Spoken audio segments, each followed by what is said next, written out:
En las primeras horas del 7 de diciembre de 1941, mientras la mayoría de los habitantes de la isla de Oahu dormían tranquilamente en sus hogares, cientos de aviones se aproximaban silenciosamente desde el norte. Los radares los detectaron, pero fueron confundidos con bombarderos aliados. Los vigías los avistaron, pero creyeron que se trataba de maniobras de entrenamiento. Nadie podía imaginar que estaban a punto de presenciar uno de los acontecimientos más devastadores de la historia moderna. A las 7:55 de la mañana, el cielo se llenó de fuego. Bombas y torpedos llovieron sobre la flota del Pacífico mientras los soldados estadounidenses, aún en pijama, corrían desesperados hacia sus posiciones de combate. En menos de 2 horas, miles de vidas se apagaron. Acorazados gigantescos se hundieron en las aguas del puerto y Estados Unidos, que se mantenía neutral en la guerra mundial, se vio arrastrado al conflicto más sangriento de todos los tiempos. Pero ¿por qué Japón decidió atacar a una potencia industrial tan formidable como Estados Unidos? ¿Qué llevó al Imperio del Sol naciente a lanzar esta ofensiva suicida que despertaría, según palabras del propio almirante japonés, a un gigante dormido? La respuesta no se encuentra únicamente en aquel fatídico domingo de diciembre.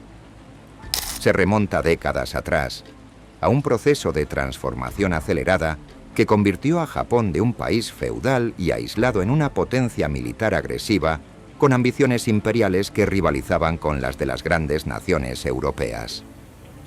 Durante el siglo XIX, Japón atravesó una revolución conocida como la era Meiji, en la cual el país rompió deliberadamente con siglos de tradición feudal para abrazar la modernización occidental. Las fábricas comenzaron a surgir en las ciudades, los ferrocarriles cruzaron el archipiélago y el ejército y la armada se equiparon con tecnología de punta importada de Europa y Estados Unidos. Esta transformación no fue simplemente industrial o tecnológica, también fue ideológica. Los líderes japoneses observaban cómo las potencias occidentales construían vastos imperios coloniales en Asia, África y el Pacífico, extrayendo recursos naturales y estableciendo mercados cautivos para sus productos manufacturados. Si Japón quería competir en igualdad de condiciones, necesitaba hacer lo mismo. Pero existía un problema fundamental. El archipiélago japonés carecía de los recursos naturales esenciales para sostener una economía industrial moderna. El petróleo, el carbón, el hierro, el caucho y otros materiales estratégicos debían importarse, lo que colocaba a Japón en una posición de dependencia vulnerable frente a otras naciones. Esta realidad geopolítica impulsó a los estrategas japoneses a adoptar una política expansionista agresiva. Si no podían comprar los recursos que necesitaban, los tomarían por la fuerza.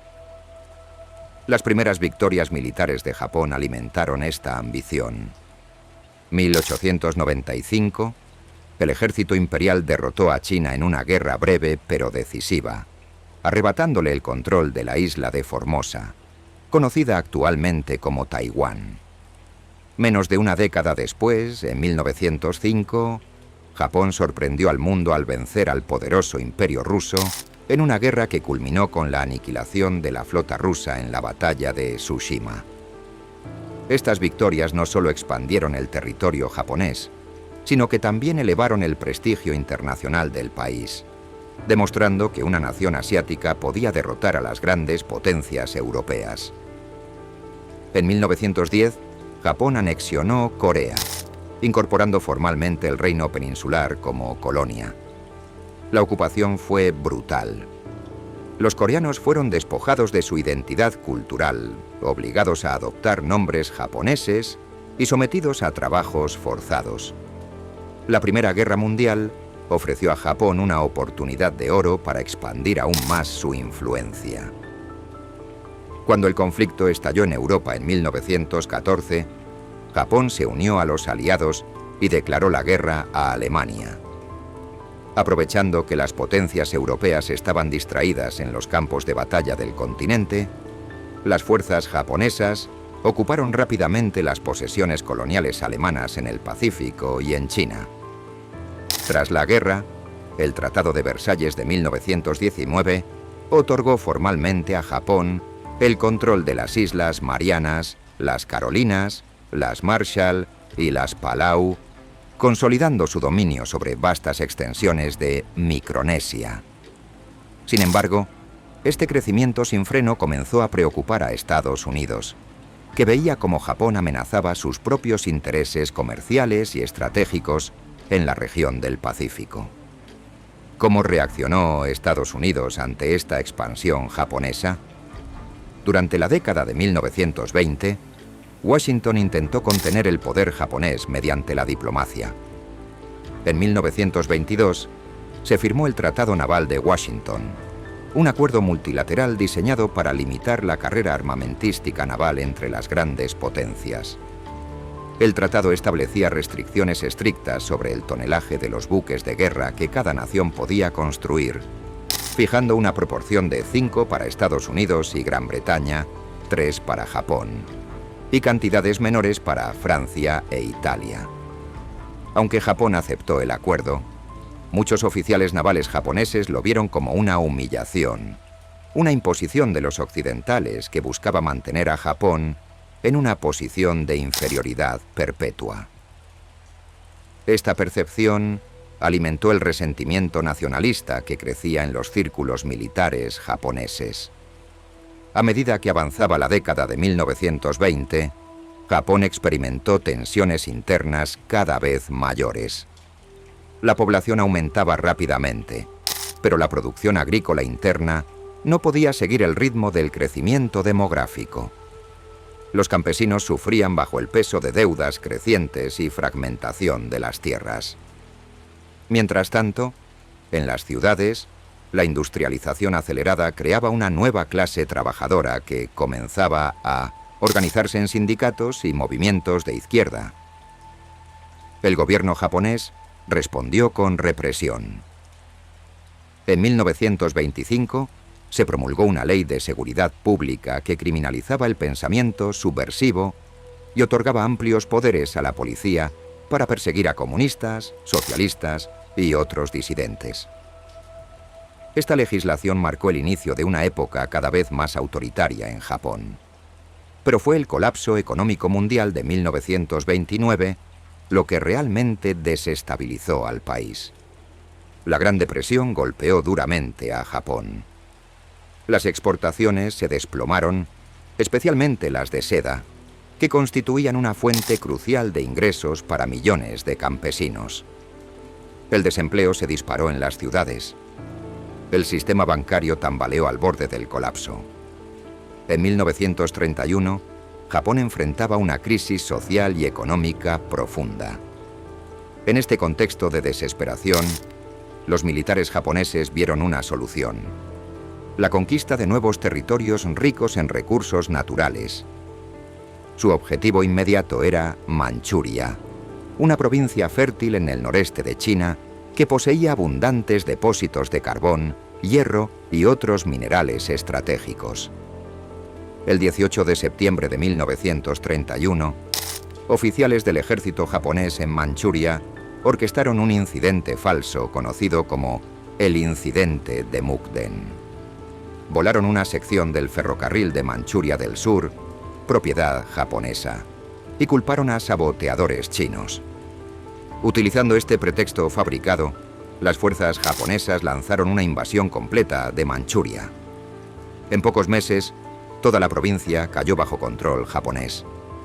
El gobierno civil en Tokio, debilitado y dividido, fue incapaz de detener a los militares.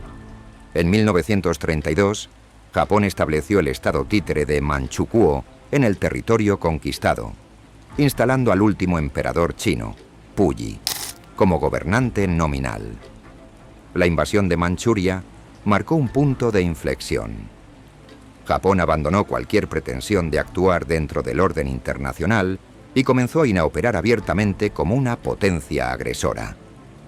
La Sociedad de Naciones, condenó la invasión y exigió la retirada japonesa. En respuesta, Japón simplemente se retiró de la organización en 1933, desafiando abiertamente a la comunidad internacional. Estados Unidos observaba estos acontecimientos con creciente alarma. El gobierno de Herbert Hoover protestó contra la invasión, pero no tomó medidas concretas para detenerla.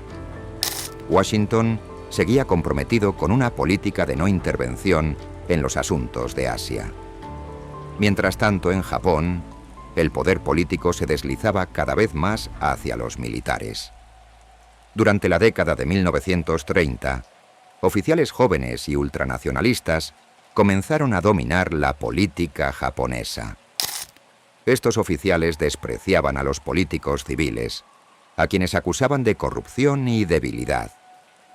Creían que Japón necesitaba un gobierno militar fuerte que pudiera transformar al país en una potencia imperial capaz de dominar toda Asia. En 1936 y 1937, una serie de asesinatos políticos y golpes militares frustrados sacudieron Tokio. Aunque estos intentos de golpe no triunfaron completamente, sí lograron intimidar al gobierno civil y consolidar la influencia militar sobre la política nacional. El emperador Hirohito, aunque técnicamente era el líder supremo del país, rara vez se oponía a los militares y generalmente aprobaba sus decisiones. El 7 de julio de 1937, otro incidente fronterizo, esta vez en el puente Marco Polo cerca de Pekín, proporcionó el pretexto para una invasión japonesa a gran escala de China. Lo que comenzó como un choque local se transformó rápidamente en una guerra total. Las fuerzas japonesas avanzaron profundamente en territorio chino, capturando Pekín, Shanghái y en diciembre de 1937, la capital nacionalista de Nankín. La toma de Nankín fue seguida por una de las atrocidades más brutales del siglo XX. Durante 6 semanas, las tropas japonesas se desataron en una orgía de violencia contra la población civil china. Decenas de miles fueron asesinados, mujeres fueron violadas sistemáticamente y la ciudad fue saqueada. Las fotografías y testimonios de estas atrocidades horrorizaron al mundo, aunque el gobierno japonés negó o minimizó los eventos durante décadas. La guerra en China se convirtió en un conflicto prolongado y sangriento que consumía cada vez más recursos japoneses. El gobierno nacionalista chino, dirigido por Chiang Kai-shek, se retiró hacia el interior del país y continuó la resistencia desde su nueva capital en Chongqing. A pesar de controlar vastas extensiones de territorio chino, las fuerzas japonesas no podían derrotar completamente a los nacionalistas ni a las guerrillas comunistas de Mao Zedong, que operaban en las zonas rurales. Mientras Japón se hundía más profundamente en el atolladero chino, Estados Unidos comenzaba a adoptar una postura más firme.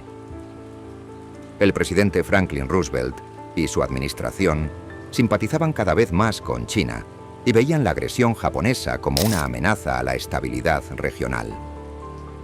En 1937, Roosevelt pronunció su famoso discurso de la cuarentena, en el cual comparó la agresión internacional con una enfermedad contagiosa que debía ser contenida.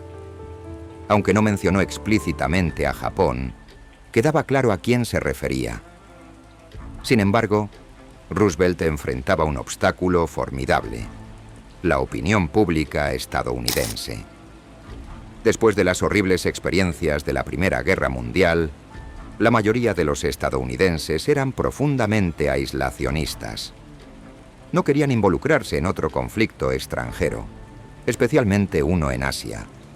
El Congreso había aprobado una serie de leyes de neutralidad durante los años 30 que prohibían la venta de armas a naciones en guerra y restringían severamente la capacidad del presidente para actuar en asuntos internacionales.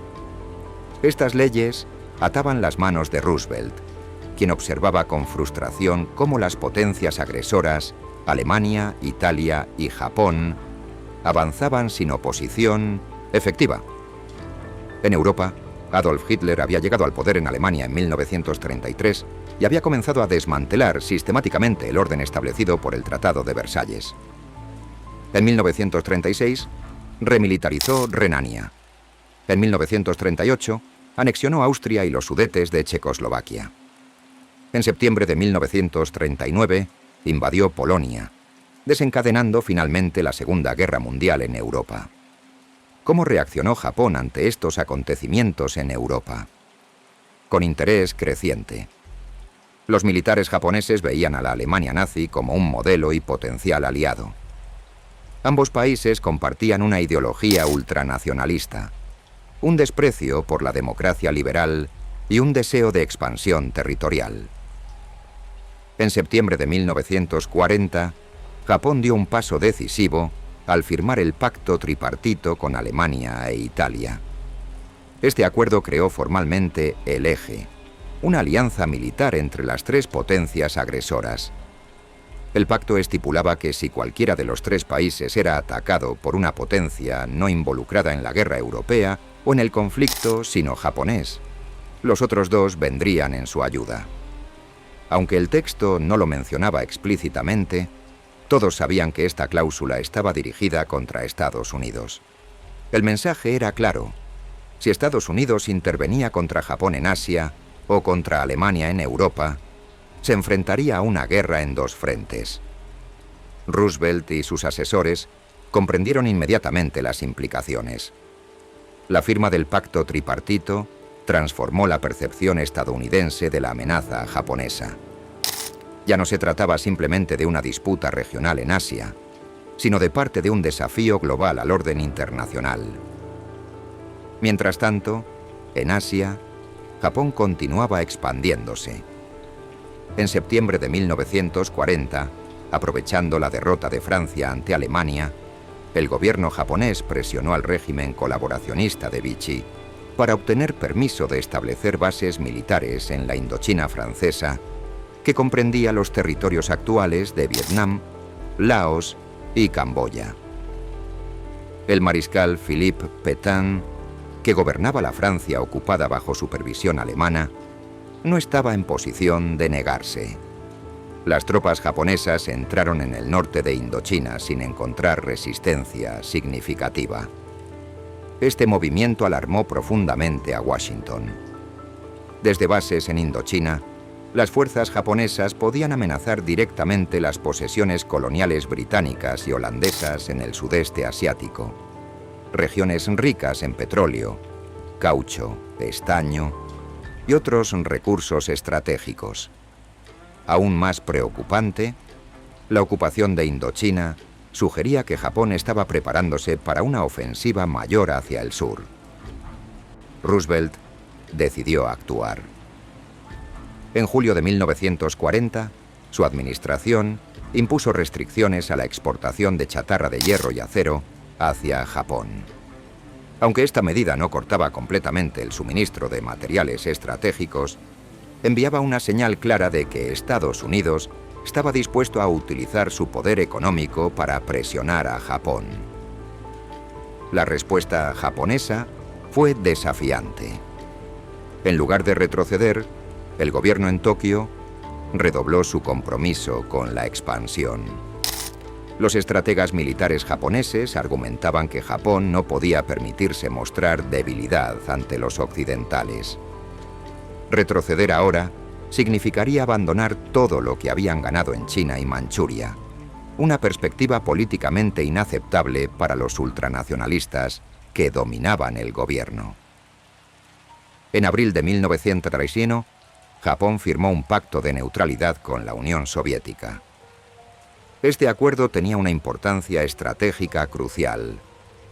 Durante años, el ejército japonés había contemplado dos opciones para la expansión: la estrategia del norte, que implicaba atacar a la Unión Soviética y apoderarse de sus recursos en Siberia, o la estrategia del sur, que implicaba avanzar hacia el sudeste asiático. El ejército favorecía la estrategia del norte, mientras que la armada prefería el sur. El pacto con Stalin resolvió este debate. Al asegurar la neutralidad soviética, Japón podía concentrarse en la expansión hacia el sur sin temer un ataque por la espalda.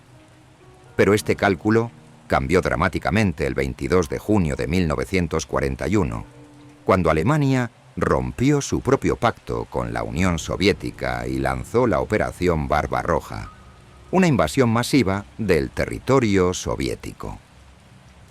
Los líderes japoneses se encontraron ante un dilema. ¿Deberían unirse a Alemania en el ataque contra la URSS? ¿O deberían aprovechar la distracción de las potencias occidentales para avanzar hacia el sur? Después de intensos debates, decidieron mantener su pacto con Stalin y proceder con la estrategia del sur. El 24 de julio de 1941, tropas japonesas ocuparon el sur de Indochina francesa, completando su control sobre toda la península. Establecieron bases navales en Saigón y desplegaron más de 200.000 soldados en posiciones amenazantes hacia Malaya Británica, Singapur y las Indias Orientales holandesas. Esta vez, Roosevelt respondió con dureza. El 26 de julio de 1941, el presidente ordenó la congelación de todos los activos japoneses en Estados Unidos. Esta medida impedía efectivamente que Japón accediera a sus fondos en bancos estadounidenses. Al día siguiente, Gran Bretaña y los Países Bajos tomaron medidas similares, congelando los activos japoneses en sus territorios. Pero el golpe más devastador vino el 1 de agosto. Estados Unidos, junto con Gran Bretaña y los Países Bajos, impuso un embargo completo de petróleo a Japón. Esta decisión cortó el acceso japonés a aproximadamente el 94% de su suministro de petróleo. El embargo petrolero colocó a Japón en una crisis existencial. El petróleo era el elemento vital de la economía industrial moderna y especialmente de las operaciones militares. Sin petróleo, los tanques, aviones y buques de guerra japoneses no podían operar. Sin petróleo, las fábricas no podían producir acero ni municiones. Sin petróleo, toda la maquinaria del imperio se detendría. Los analistas japoneses calcularon que el país solamente podía subsistir entre 12 y 18 horas. El general Hideki Toyo se opusieron ferozmente a cualquier concesión. Togo argumentaba que Japón no podía confiar en las promesas estadounidenses. Después de todo, Washington ya había utilizado el embargo petrolero como arma económica. ¿Qué impediría que lo hicieran nuevamente en el futuro? Según la lógica de Tojo, la única seguridad para Japón residía en la autosuficiencia, y eso solamente podía lograrse controlando directamente las fuentes de materias primas. En septiembre de 1941, los militares presentaron un ultimátum al gobierno civil.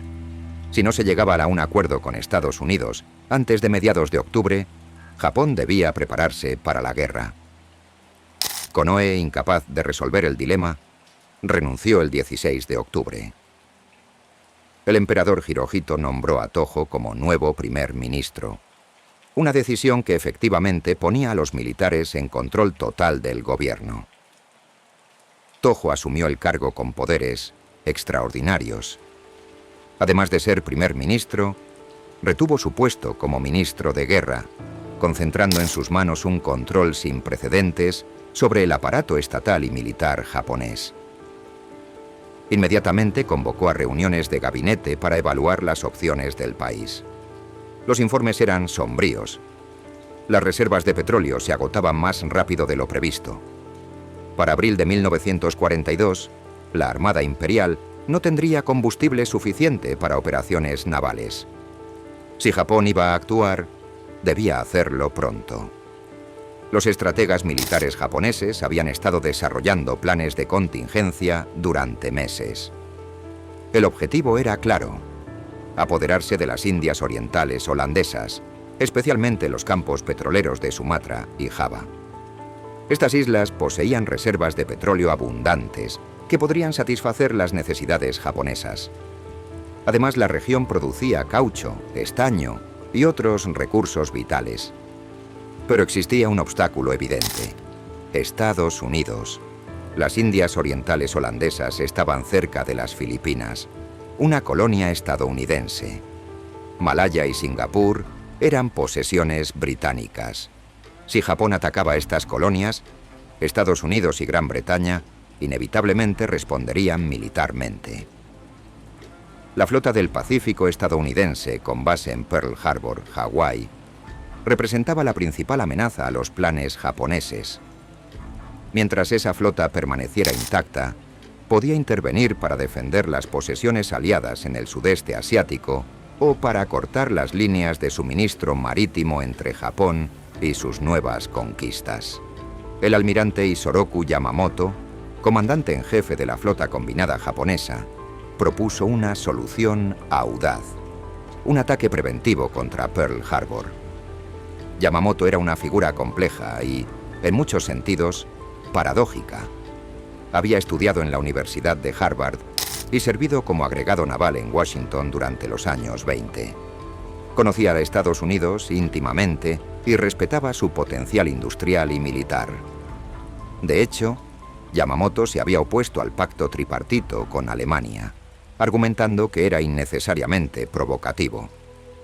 Pero una vez que el gobierno tomó la decisión de ir a la guerra, Yamamoto cumplió con su deber como oficial naval.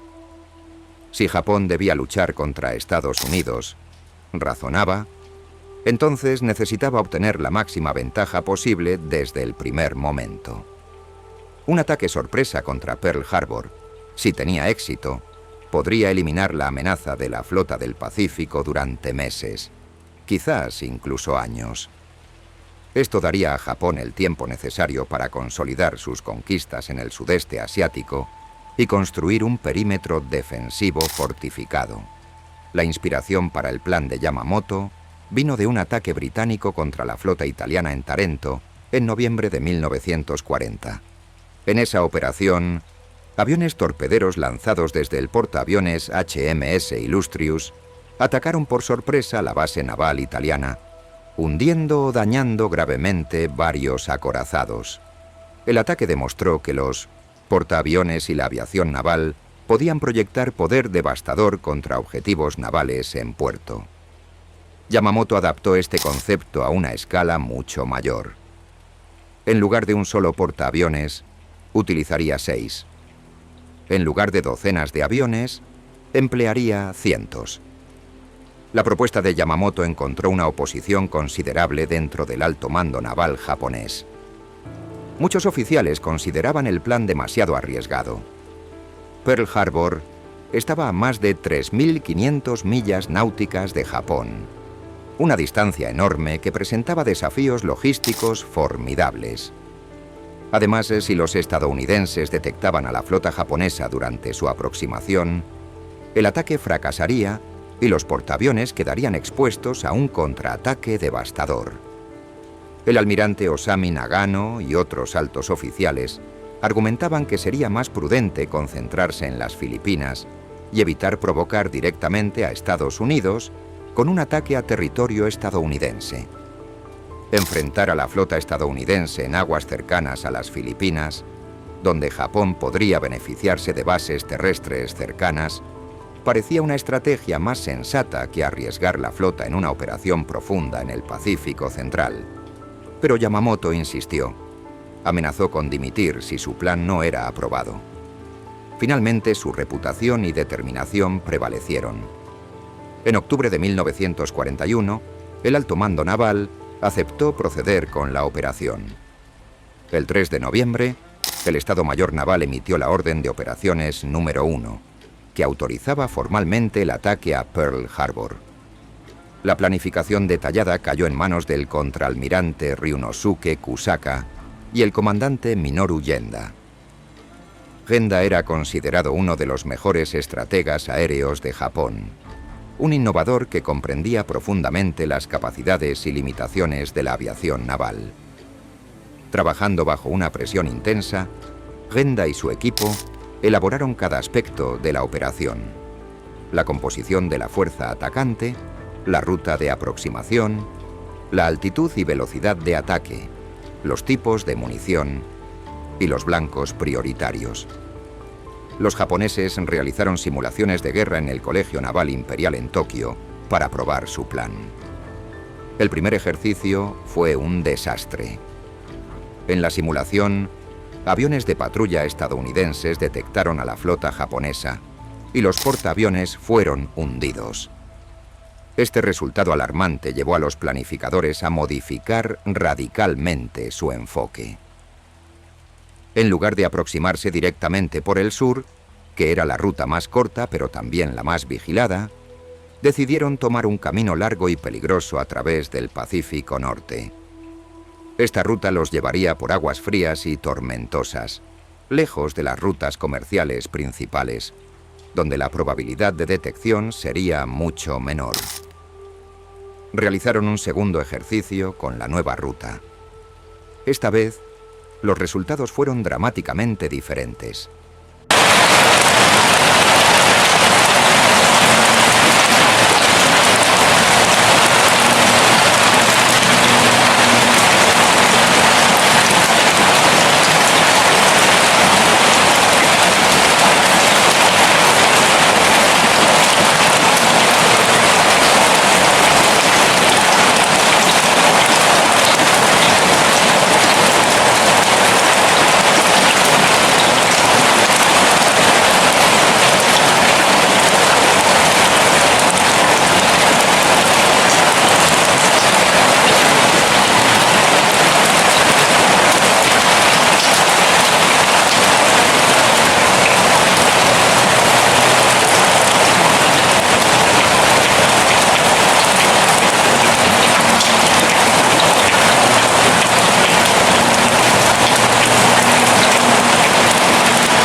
Aviones transportarían un total de 423 aviones.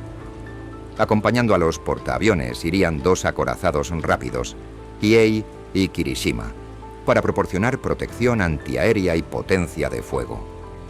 3 cruceros pesados, Tone, Chikuma y Abukuma, también se unirían a la formación. Una flotilla de 9 destructores proporcionaría protección antisubmarina.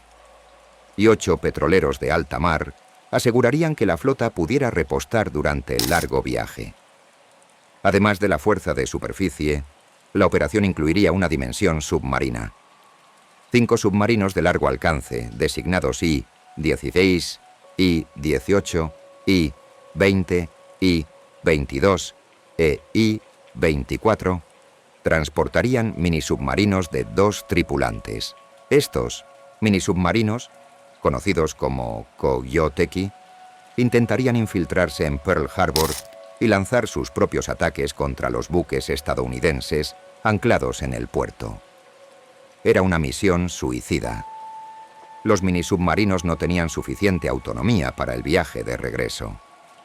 Los tripulantes eran voluntarios que habían aceptado su destino. El 26 de noviembre de 1941, la flota japonesa comenzó a zarpar desde diversos puertos. Para mantener el secreto, los buques salieron en pequeños grupos en diferentes fechas, convergiendo gradualmente en un punto de reunión en las remotas islas Kuriles, al norte de Japón. El 22 de noviembre, todos los buques habían llegado a la bahía de Hitokapu, en la isla de Torofu. Allí permanecieron anclados en completo silencio de radio, esperando la orden final. Los marineros y pilotos sabían que se estaba preparando algo importante, pero aún no se les había revelado el objetivo exacto. El 26 de noviembre, justo cuando los diplomáticos japoneses en Washington recibían el ultimátum de Cordell Hull, el almirante Yamamoto transmitió la orden codificada. Niitaka Yama Nobore, escalad el monte Niitaka. Esta era la señal para proceder con el ataque. A las 6 de la mañana del 26 de noviembre, hora de Japón, la flota levó anclas y se dirigió hacia el este, hacia el Pacífico abierto. La ruta los llevaría a lo largo del paralelo 43 norte, cruzando algunas de las aguas más inhóspitas del océano. Olas enormes azotaban los buques. Vientos helados barrían las cubiertas. El cielo permanecía cubierto de nubes densas, exactamente lo que los planificadores habían esperado. La cobertura de nubes los ocultaría de cualquier avión de reconocimiento. Durante 13 días, la flota avanzó a través del Pacífico Norte en completo silencio de radio. Los operadores de radio fueron dejados en tierra, donde continuaron transmitiendo señales de rutina para crear la ilusión de que la flota aún estaba en aguas japonesas. Mientras tanto, los buques reales navegaban sin emitir ni una sola transmisión que pudiera revelar su posición. El 3 de diciembre, cruzaron la línea internacional de cambio de fecha. El 4 de diciembre, la flota realizó su última operación de reabastecimiento en alta mar.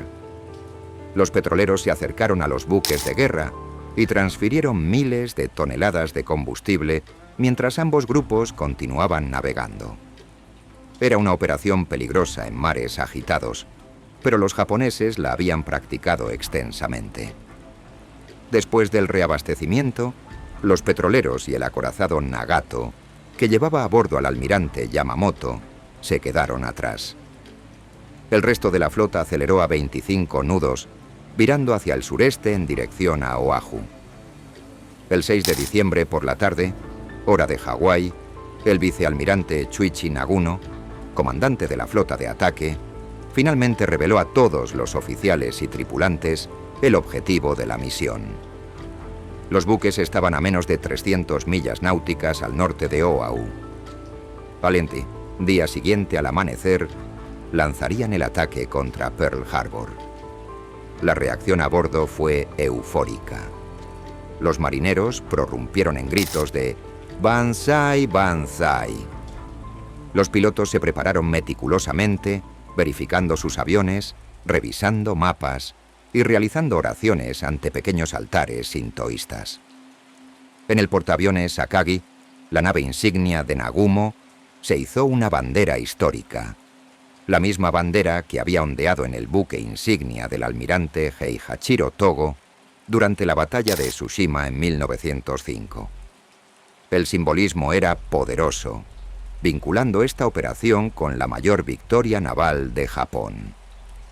Mientras los japoneses se preparaban para el ataque, ¿qué estaba sucediendo en Pearl Harbor?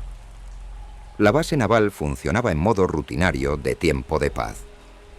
El sábado 6 de diciembre fue un día típico. Los marineros que no estaban de guardia salieron a disfrutar de Honolulu. Bares, restaurantes y salas de baile estaban llenos de personas. Explosiones masivas destrozaron hangares y barracones. aviones estallaron en llamas mientras sus tanques de combustible detonaban. Pilotos que intentaban alcanzar sus aviones fueron ametrallados por cazas Cero que volaban bajo.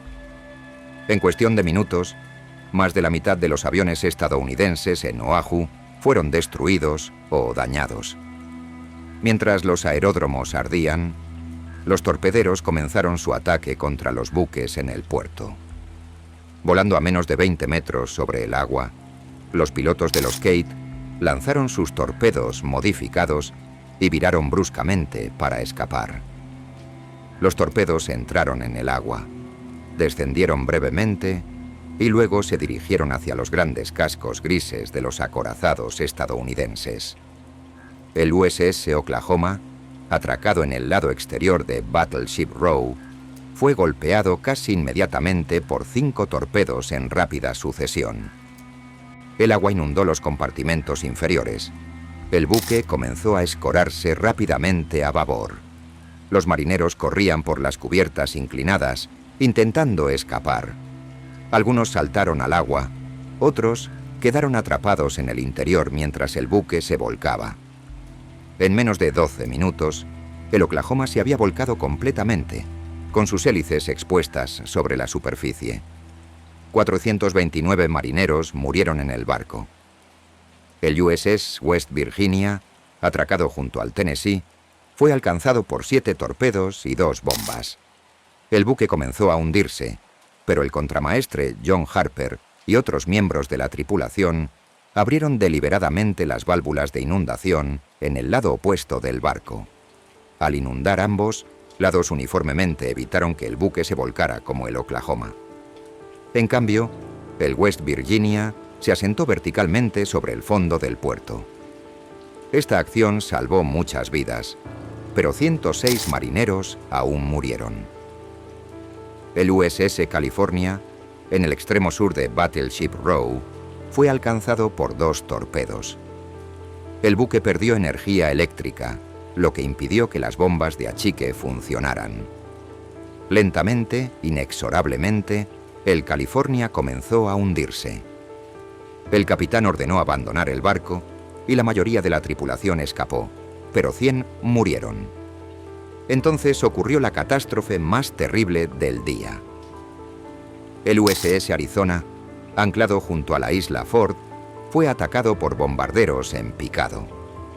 Una bomba de 800 kilogramos penetró la cubierta blindada cerca de la torre número 2 y detonó en el polvorín de municiones delantero. La explosión resultante fue apocalíptica. Una bola de fuego gigantesca se elevó cientos de metros en el aire.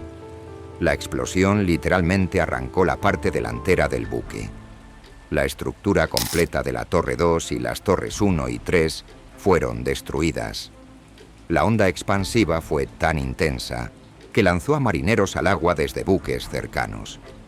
Música. En cuestión de segundos, más de 1000 marineros en el Arizona murieron, vaporizados por la explosión o consumidos por las llamas. El buque se partió y se hundió en el fondo del puerto en menos de 9 minutos. El total de muertos en el Arizona alcanzó 1177, casi la mitad de todas las muertes estadounidenses ese día. El contraalmirante Isaac Kidd, quien estaba en el puente del Arizona, murió instantáneamente. El USS Nevada, el único acorazado que logró poner en marcha sus calderas durante el ataque, intentó una maniobra desesperada. Mientras los torpederos atacaban, la tripulación del Nevada puso el buque en movimiento, intentando escapar del puerto y llegar a mar abierto. Fue un acto de valentía extraordinaria, pero los pilotos japoneses de la segunda oleada vieron la oportunidad. Si podían hundir el Nevada en el canal estrecho que conducía al mar, bloquearían la entrada del puerto durante meses. Bombarderos en picado se lanzaron sobre el Nevada, golpeándolo con 5 bombas y un torpedo. Con el buque en llamas y tomando agua, el capitán decidió encallar deliberadamente el Nevada en Hospital Point para evitar que bloqueara el canal. La maniobra tuvo éxito. El Nevada quedó varado, pero el canal permaneció abierto. 60 marineros del Nevada murieron. Mientras el drama se desarrollaba en Battleship Row, otros buques también estaban siendo atacados. El USS Utah, un viejo acorazado convertido en buque de entrenamiento, fue alcanzado por 2 torpedos y se volcó, matando a 64 hombres. Los cruceros Helena, Raleigh y Honolulu fueron dañados por torpedos. El destructor Shaw explotó espectacularmente cuando una bomba detonó su polvorín delantero, creando una imagen icónica del ataque. Los destructores Cassin y Downs, en dique seco junto al acorazado Pennsylvania, fueron destruidos por bombas y el fuego resultante. El buque de reparaciones Vestal, atracado junto al Arizona, quedó cubierto de fuego, pero el buque se negaba a hundirse completamente. Algunos marineros lograron escapar nadando hacia la costa, mientras otros quedaron atrapados en compartimentos inundados. ¿Qué estaba sucediendo en los aeródromos mientras los buques ardían en el puerto? La destrucción era igualmente sistemática y despiadada. En Wheeler Field, el principal aeródromo de cazas del ejército en Oahu, los bombarderos japoneses encontraron filas perfectamente alineadas de aviones P-40 Warhawk y P-36 Hawk. Las bombas cayeron como lluvia metálica.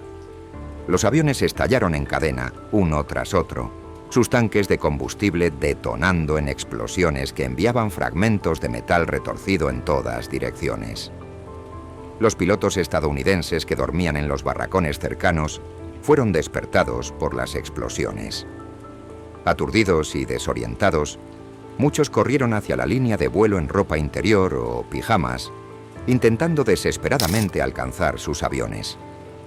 Pero los cazas Zero volaban bajo sobre el campo, ametrallando a cualquiera que se moviera. El teniente George Welch y el teniente Kenneth Taylor estaban en el club de oficiales cuando comenzó el ataque. Habían estado jugando póker toda la noche. Cuando escucharon las explosiones, miraron por la ventana y vieron aviones con el sol naciente pintado en sus alas. Inmediatamente comprendieron lo que estaba sucediendo. Sin esperar órdenes, Welch y Taylor corrieron hacia un teléfono y llamaron a Haleiwa Field, un pequeño aeródromo auxiliar en la costa norte de Oahu, donde casualmente sus aviones estaban estacionados para mantenimiento. Ordenaron que prepararan 2 P-40 para despegar. Luego saltaron a un automóvil y condujeron a toda velocidad por carreteras bajo ataque aéreo, esquivando cazas Zero que ametrallaban la ruta. Llegaron a Haleiwa justo cuando la segunda oleada japonesa comenzaba su ataque. Los 2 pilotos despegaron sin paracaídas, sin chalecos salvavidas. Intentó llegar al centro de comunicaciones, pero las líneas telefónicas estaban saturadas o dañadas. El general Short enfrentaba una situación similar. Las comunicaciones entre las diferentes bases estaban cortadas o congestionadas. Los comandantes de las unidades individuales tomaban decisiones por su cuenta sin coordinación central. Era el caos absoluto. Algunos oficiales mostraron iniciativa extraordinaria. El teniente comandante Samuel Fuqua, a bordo del Arizona, organizó equipos de bomberos y rescate mientras el barco se hundía bajo sus pies. Por su liderazgo bajo fuego, más tarde recibirá la Medalla de Honor. El capitán Mervyn Benion, comandante del crucero West Virginia, continuó dando órdenes incluso después de ser gravemente herido por metralla. Murió en su puesto de mando. Doris Miller, el cocinero afroamericano del West Virginia, tomó una ametralladora antiaérea, un arma que nunca había sido entrenado para usar, y disparó contra los aviones atacantes. Los testimonios sugieren que derribó al menos 1, posiblemente 2. Su acción fue particularmente notable, dado el racismo institucional de la época. La Marina segregaba a los marineros afroamericanos en roles de servicio como cocineros o camareros. Miller no estaba supuesto a operar armas de combate, pero en ese momento de crisis simplemente vio lo que necesitaba hacerse y lo hizo. Mientras se desarrollaba el ataque, ¿qué estaba sucediendo en Washington? Eran aproximadamente las 2 de la tarde, hora de la costa este. El secretario de Estado Cordell Hull estaba en su oficina, esperando la llegada de los embajadores japoneses Nomura y Kurusu. Los diplomáticos japoneses llegaron con retraso a las 2:20. Llevaban un mensaje largo de 14 páginas que, en esencia, terminaba las negociaciones diplomáticas. Pero el mensaje no contenía una declaración formal de guerra. Hull ya sabía lo que estaba ocurriendo en Pearl Harbor. Había recibido las primeras noticias del ataque aproximadamente media hora antes. Cuando los diplomáticos japoneses le entregaron el documento, Hull fingió leerlo cuidadosamente. Luego levantó la vista y les habló con una frialdad cortante que apenas contenía su furia. En mis 50 años de servicio público, nunca he visto un documento tan lleno de falsedades e hipocresías. Los embajadores japoneses estaban genuinamente sorprendidos. No habían sabido del ataque. Tokio deliberadamente los había mantenido en la oscuridad, permitiendo que fueran usados como peones en un engaño diplomático. El gobierno japonés había planeado entregar el mensaje de ruptura exactamente 30 minutos antes del ataque, suficiente para cumplir técnicamente con las convenciones internacionales, pero no lo suficiente para permitir una preparación significativa. Pero debido a demoras en la embajada al decodificar y mecanografiar el largo mensaje, los diplomáticos llegaron tarde. El ataque ya había comenzado cuando entregaron el documento. ¿Qué significa esto? Significa que desde la perspectiva estadounidense, Japón atacó sin ninguna advertencia, un acto de traición que violaba todas las normas de conducta internacional. Este detalle se convertiría en un elemento central de la propaganda estadounidense. Esto no fue solamente un ataque, fue un ataque a traición, un golpe cobarde contra una nación desprevenida. La narrativa de la traición ayudaría a galvanizar a la opinión pública estadounidense para la guerra.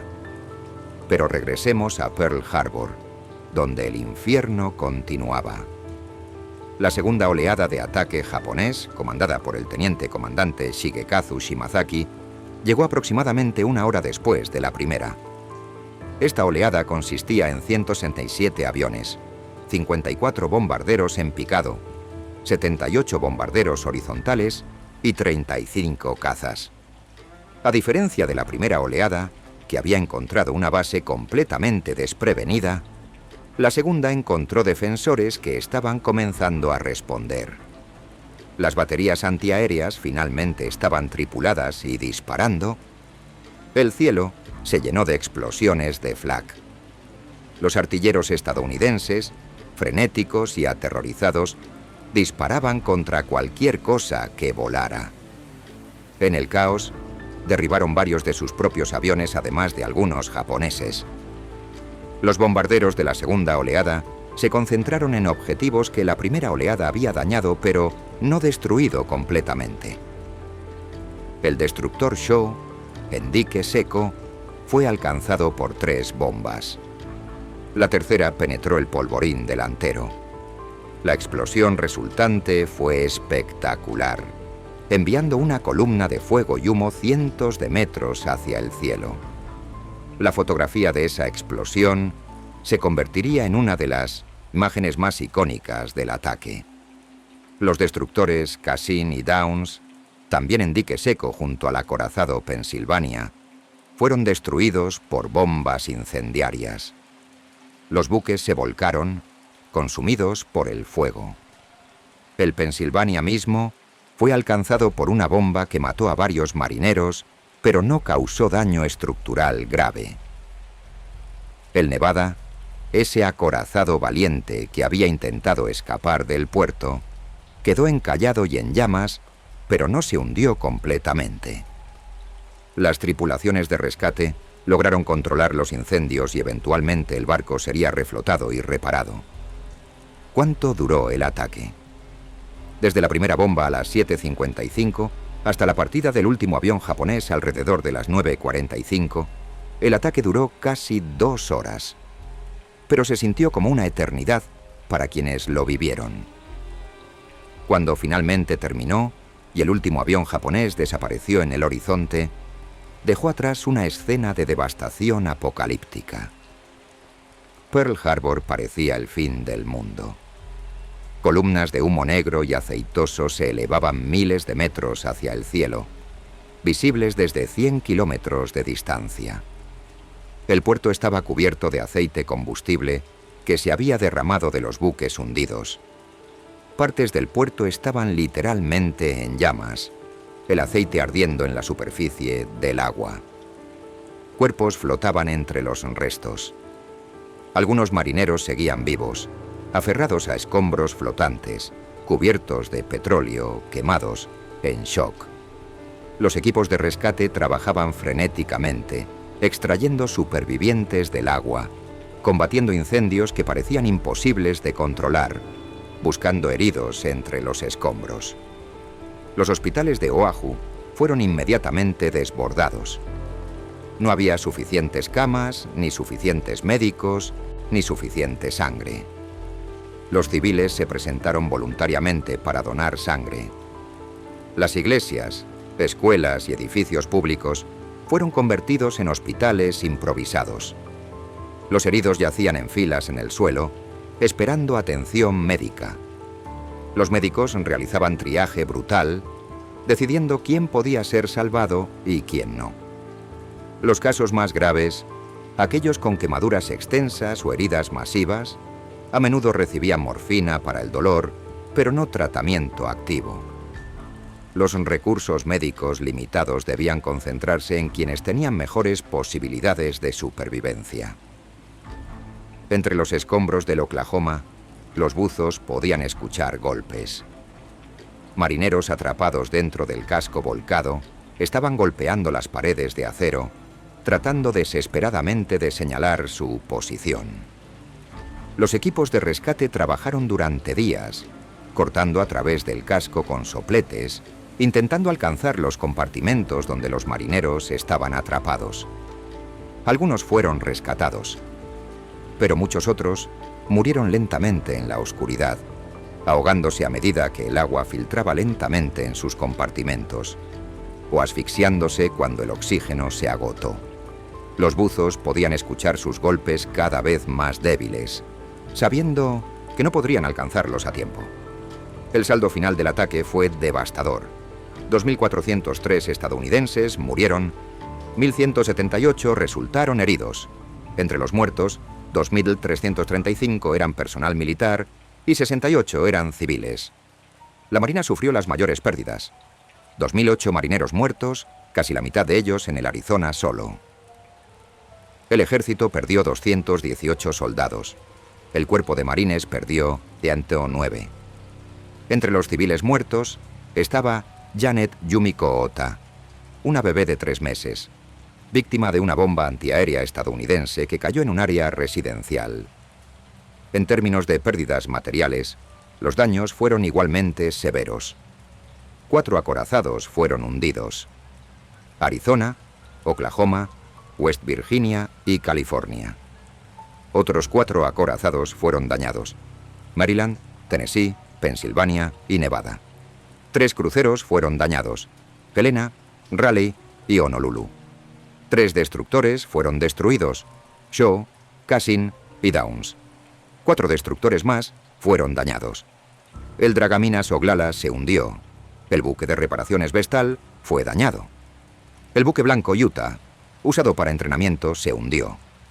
En total, 18 buques fueron hundidos o dañados. ¿Y los aviones? 188 aviones fueron destruidos, la mayoría en tierra. 159 más fueron dañados. La capacidad aérea estadounidense en Hawái quedó destrozada. Por el lado japonés, las pérdidas fueron sorprendentemente ligeras. 29 aviones fueron derribados, 9 cazas 0, 15 bombarderos en picado Bal y 5 torpederos Kate. Los 5 minisubmarinos fueron hundidos o capturados. En total, 64 marineros y aviadores japoneses murieron. Un submarinista, el alférez Kazuo Sakamaki, fue capturado después de que su minisubmarino encallara. Se convirtió en el primer prisionero de guerra japonés capturado por Estados Unidos en la Segunda Guerra Mundial. Desde una perspectiva puramente militar, el ataque fue un éxito brillante para Japón. Por un costo mínimo, habían infligido daños masivos a la flota del Pacífico estadounidense. Habían destruido o dañado 8 acorazados, la columna vertebral de cualquier flota naval en esa época.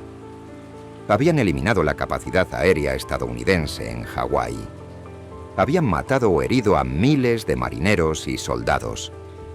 Los planificadores japoneses calculaban que Estados Unidos necesitaría al menos un año, probablemente más, para reconstruir sus capacidades en el Pacífico. Durante ese tiempo, Japón podría consolidar sus conquistas en el sudeste asiático, apoderarse de los recursos que necesitaba desesperadamente y construir un perímetro defensivo que sería demasiado costoso para que Estados Unidos penetrara. Pero el ataque también representaba un fracaso en aspectos críticos. Los 3 portaaviones de la flota del Pacífico, Enterprise, Lexington y Saratoga, no estaban en el puerto durante el ataque. Los portaaviones, no los acorazados, resultarían ser las armas decisivas en la Guerra del Pacífico. Su supervivencia significaba que Estados Unidos conservaba una capacidad ofensiva significativa. Además, los atacantes japoneses no destruyeron las instalaciones de almacenamiento de combustible de Pearl Harbor. Estos enormes tanques contenían millones de galones de petróleo, suficiente para abastecer a la flota durante meses. Si hubieran sido destruidos, habría tomado años reconstruir esas reservas y la flota del Pacífico habría quedado efectivamente paralizada. El vicealmirante Chuichi Nagumo, comandante de la fuerza de ataque, rechazó las peticiones de sus subordinados de lanzar una tercera oleada. El comandante Mitsuo Fuchida, quien lideró el ataque, argumentó apasionadamente que debían regresar y destruir los tanques de combustible, los astilleros y los muelles. Pero Nagumo era cauteloso. Sus portaaviones habían cumplido su misión principal. Quedarse más tiempo en aguas enemigas aumentaba el riesgo de un contraataque submarino o aéreo. Además, no sabía dónde estaban los portaaviones estadounidenses. Podrían estar aproximándose para atacar su flota en ese mismo momento. Nagumo ordenó retirarse. Los portaaviones japoneses viraron hacia el noroeste y comenzaron su largo viaje de regreso a Japón. Esta decisión ha sido debatida por historiadores durante décadas. ¿Fue Nagumo demasiado cauteloso? Una tercera oleada habría paralizado verdaderamente a Estados Unidos en el Pacífico. Probablemente sí. Destruir las instalaciones de combustible habría extendido significativamente el tiempo necesario para que Estados Unidos se recuperara. Sin embargo, también es cierto que una tercera oleada habría expuesto a los portaaviones japoneses a riesgos considerables. Las defensas antiaéreas estadounidenses estaban completamente alertas y funcionando para entonces. Las pérdidas japonesas habrían sido mucho mayores. En retrospectiva, la decisión de Nagumo de retirarse parece prudente desde una perspectiva táctica, pero estratégicamente miope. Mientras los portaaviones japoneses navegaban de regreso a casa, ¿cómo reaccionó el mundo a la noticia del ataque? En Estados Unidos la respuesta fue shock absoluto seguido de furia. Las transmisiones de radio interrumpieron su programación regular para anunciar el ataque. Las familias se reunieron alrededor de sus radios, escuchando con incredulidad mientras los locutores describían la destrucción en Pearl Harbor. En Nueva York, el partido de fútbol americano entre los Giants y los Dodgers fue interrumpido. un anuncio por megafonía solicitó que todo el personal militar presente en el estadio regresara inmediatamente a sus unidades. Al principio, muchos espectadores pensaron que era un simulacro. En Washington, D.C., el presidente Franklin Roosevelt estaba almorzando cuando llegó la noticia. Su primer comentario, según testigos, fue breve y sombrío. Esto significa guerra. Roosevelt inmediatamente convocó una reunión de emergencia de su gabinete. Pasó la tarde y la noche en llamadas telefónicas con comandantes militares, tratando de evaluar la magnitud del desastre y coordinar una respuesta. Esa noche comenzó a trabajar en el discurso que daría al Congreso al día siguiente. En su famoso discurso del 8 de diciembre de 1941, Roosevelt llamaría al 7 de diciembre una fecha que vivirá en la infamia. El discurso era breve, directo y electrizante. Roosevelt describió el ataque como deliberado y traicionero. Mencionó que Japón también había atacado simultáneamente Malaya, Hong Kong, Guam, las Filipinas, la isla Wake y la isla Midway. Esto demostraba, argumentó, que Japón había planeado una campaña coordinada de agresión por todo el Pacífico. El presidente solicitó formalmente que el Congreso declarara que un estado de guerra existía entre Estados Unidos y Japón. La votación fue casi unánime. En el Senado, 82 a favor, 0 en contra. En la Cámara de Representantes, 388 a favor, 1 en contra. La única voz disidente fue la representante Janet Rankin de Montana, una pacifista que también había votado contra la entrada de Estados Unidos en la Primera Guerra Mundial. Apenas 2 años antes, la mayoría de los estadounidenses se oponían firmemente a la guerra. Las encuestas mostraban que más del 80% quería mantener la neutralidad. El aislacionismo dominaba la política estadounidense.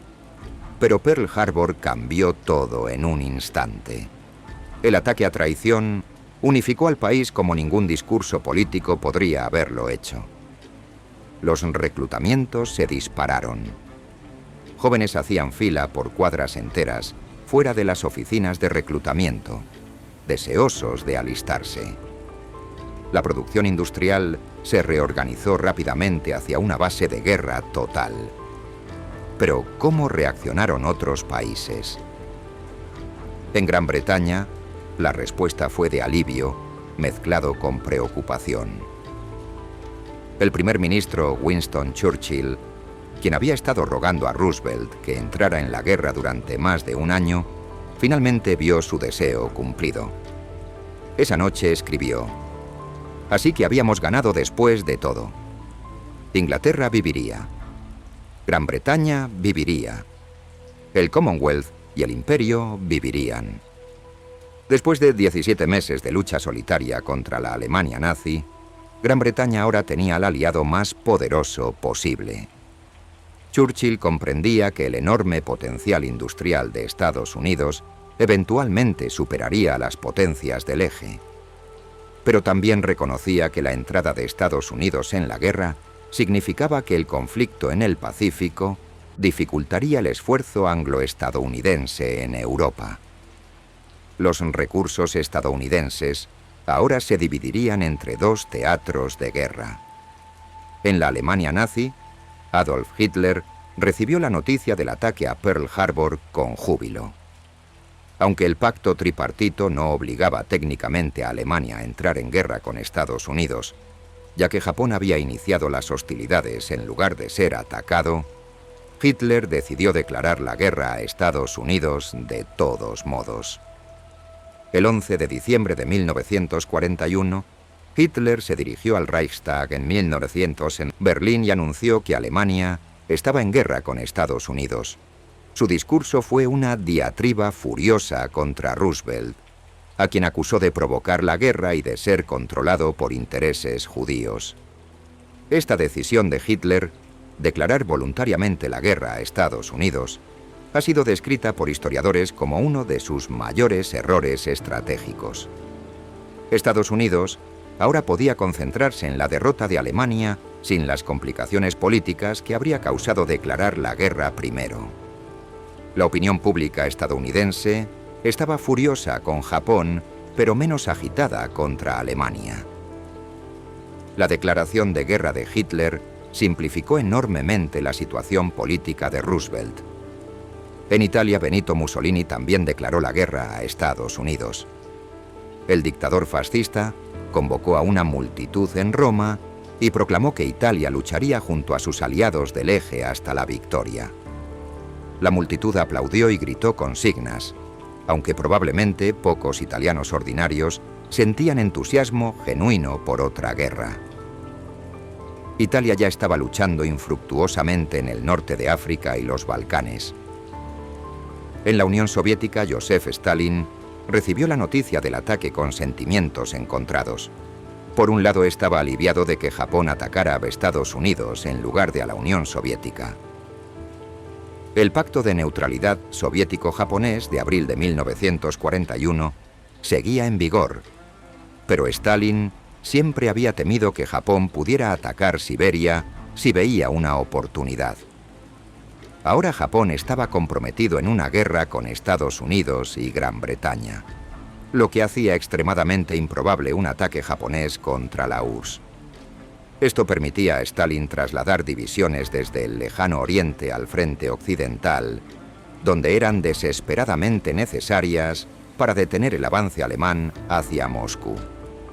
Por otro lado, Stalin se preocupaba de que sus aliados occidentales pudieran concentrarse ahora en el Pacífico a expensas del frente europeo. Presionó repetidamente a Roosevelt y Churchill para que abrieran un segundo frente en Europa occidental, aliviando la presión sobre el Ejército Rojo. En Japón mismo, la reacción pública, la familia de Cale descubrió la profundidad de su trauma de la manera más aterradora posible.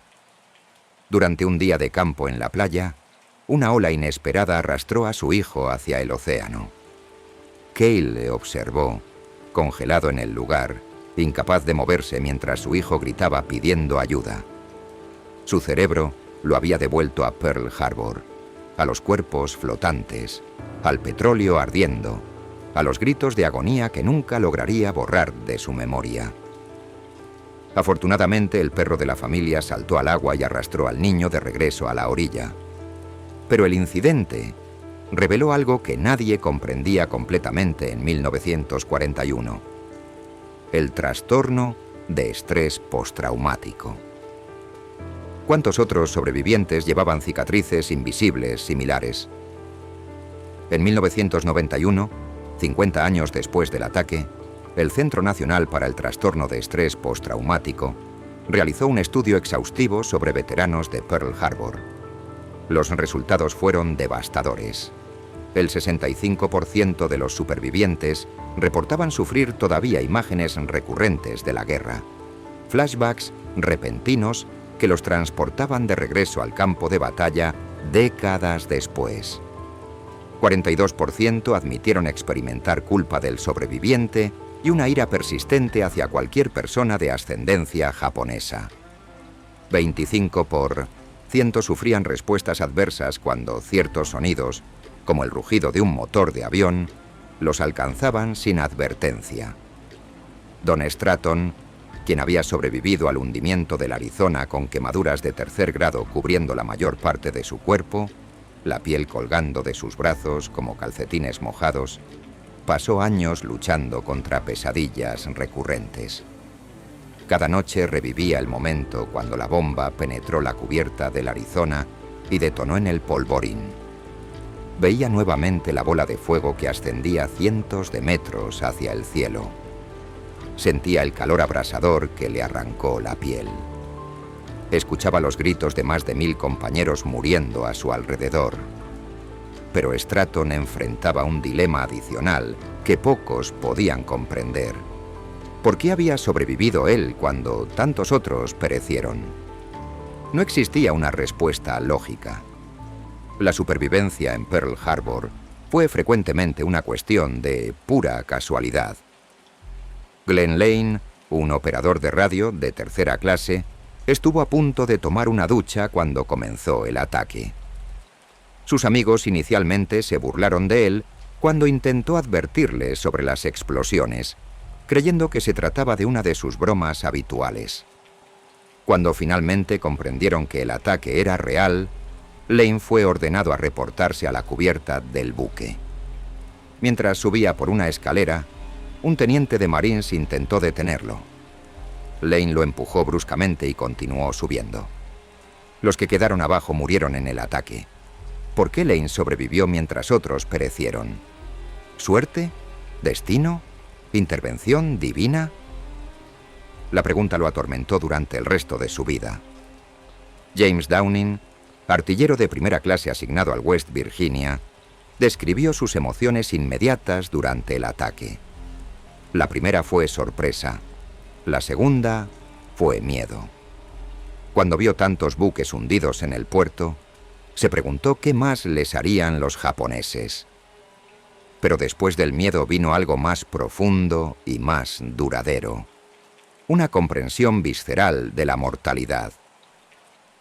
Los marineros que habían creído ser invencibles, que habían pasado la noche anterior bailando y bebiendo en Honolulu, ahora yacían muertos en el fondo del puerto o flotaban carbonizados en aguas cubiertas de petróleo. La transformación psicológica de quienes sobrevivieron fue profunda e inmediata. El padre de un futuro arqueólogo marino escribió en sus memorias, redactadas mientras el sabor y el olor de la batalla aún permanecían frescos. Pensé que debía haber muerto e ido directamente al infierno. Describió cómo el humo aceitoso y espeso le ennegrecía el rostro, mientras los vientos de la isla lo empujaban más allá de la torre de señales donde estaba apostado. Cuando el ataque comenzó, su primer pensamiento fue: «Así que esto es». A través de su mente, corrieron instantáneamente los noticieros que había visto. Las historias de testigos oculares sobre la guerra relámpago, incontables artículos que había leído sobre el Londres destrozado por los bombardeos, lecturas que habían tenido lugar mientras estaba cómodamente acostado en su propia cama. Esta yuxtaposición entre la comodidad de la vida civil y la brutalidad repentina de la guerra creó una ruptura psicológica que muchos supervivientes nunca lograron sanar completamente. Habían despertado esa mañana en el paraíso fin de semana. Horas después, estaban arrastrando cuerpos mutilados del agua, combatiendo incendios incontrolables o contemplando los restos destrozados de buques que consideraban indestructibles. Pero ¿cómo respondió la nación estadounidense en su conjunto al ataque? La transformación fue igualmente dramática, aunque de naturaleza diferente. El lunes 8 de diciembre, solamente un día después del ataque, las oficinas de reclutamiento militar en todo el país enfrentaron escenas extraordinarias. Filas de jóvenes se extendían por cuadras enteras, todos deseosos de alistarse. En Nueva York, la fila frente al centro de reclutamiento de la Marina en Church Street se extendía alrededor de la manzana completa. En San Francisco, Chicago, Los Ángeles y prácticamente todas las ciudades importantes del país, la historia se repetía. Muchos de estos reclutas eran demasiado jóvenes para recordar la Primera Guerra Mundial. Sus padres habían luchado en esa guerra, habían visto los horrores de las trincheras y habían jurado que sus hijos nunca tendrían que experimentar lo mismo. Pero Pearl Harbor cambió todo.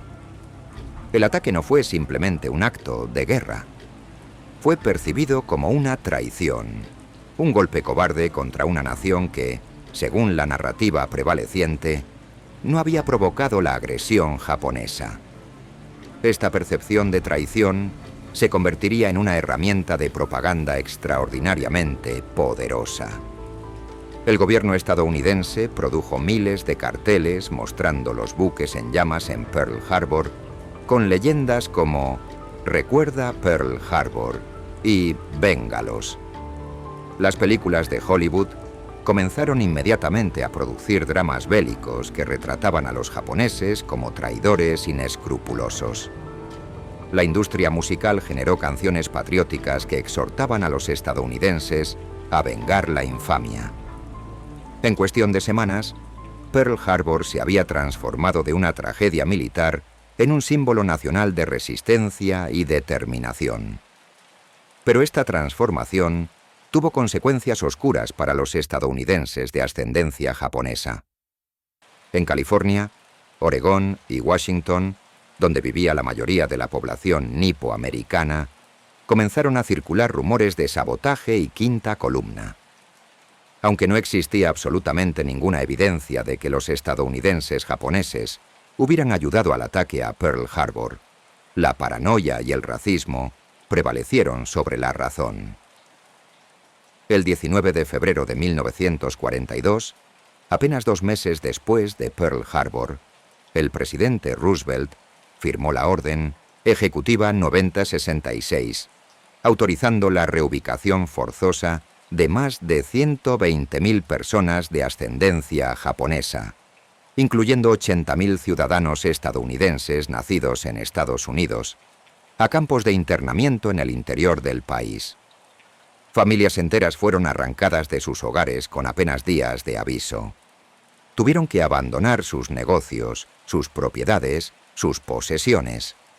Fueron transportadas en trenes con las ventanas cubiertas hacia campamentos improvisados en desiertos remotos, donde vivirían durante años detrás de alambradas de púas y torres de vigilancia. Esta medida, una de las mayores violaciones de derechos civiles en la historia estadounidense, fue justificada explícitamente como respuesta a Pearl Harbor.